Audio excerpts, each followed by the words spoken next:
Om Namah Shivaya. Today I will inform you how Congress was set up, by whom and for what purpose. In 1609 AD, in the court of Jahangir, Captain Hawkins approached him for permission to trade in India, which was given readily.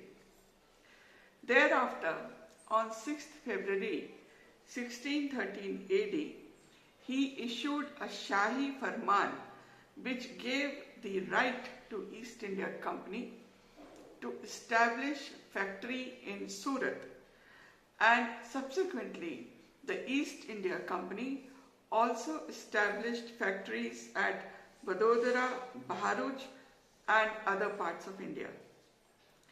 Later on, the Mughal Emperor Farooq Siyar gave trade rights in West Bengal to East India Company without any custom duties.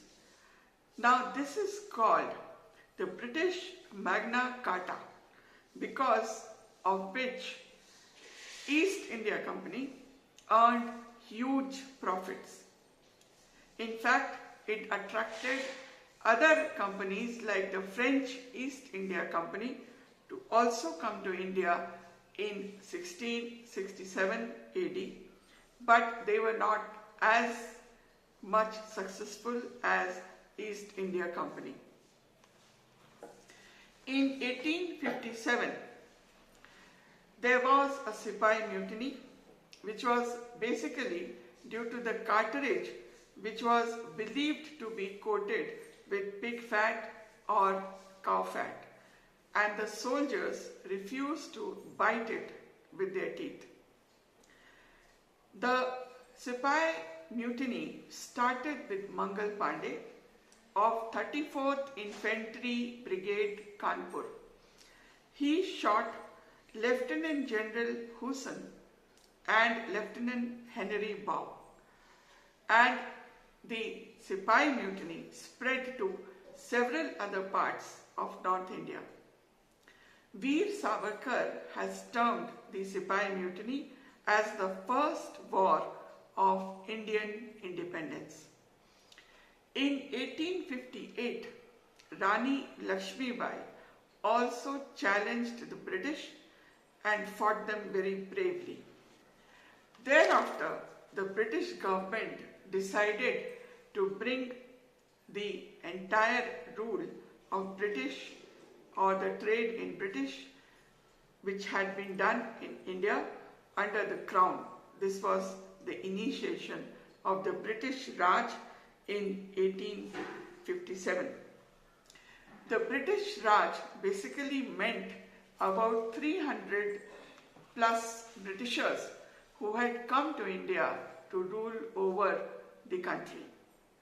They were actively assisted by Brown Sahibs, or those Indians who had been educated, particularly in England, and were familiar and agreed with British traditions.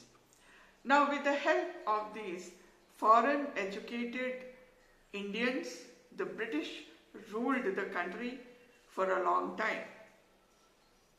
However, after the Sipahi mutiny, or the first war of Indian independence in 1857, and thereafter the challenge to their supremacy by Rani Lakshmibai in 1858, the Britishers thought of some method whereby the discontent among the population could be contained. So, Alan Octavian Hume, a retired British civil servant, was given the task of organizing the educated Indians into a congress, which was called the Indian National Congress. So, Alan Octavian Hume set up the Indian National Congress on 28th December 1885 with about 72 delegates. The first General Secretary of the Indian National Congress was himself Alan Octavian Hume, and the first president was Vomesh Chandra Banerjee. The Indian National Congress used to discuss certain issues, put out appeals before the British Raj, which generally they would not consider, but it was basically a discussion forum. And several of the other sessions of Indian National Congress were again headed by British presidents, like the fourth session was headed by the President George Yule. In 1910, in Allahabad session, Sir William Wedderburn was the President of the Indian National Congress, and in 1917, Annie Besant was the President of the Indian National Congress. In 1907, Bal Gangadhar Tilak, who gave the slogan of Swarajya, he split the Congress at the Surat session. He was considered an extremist by the other congressmen. In fact, Gandhi also threw out Subhash Chandra Bose from the Congress, but after a few years he reconciled with him.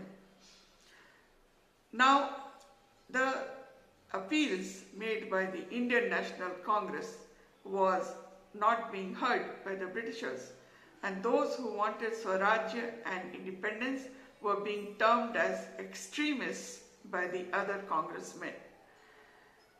Lala Lajpat Rai at this time gave the safety valve theory, which means that it was basically a forum for discussion of various issues, and these issues were discussed and appeals were made, and the Britishers were begged to give some kind of freedom to the local population so that to vent out the discontent of the large masses.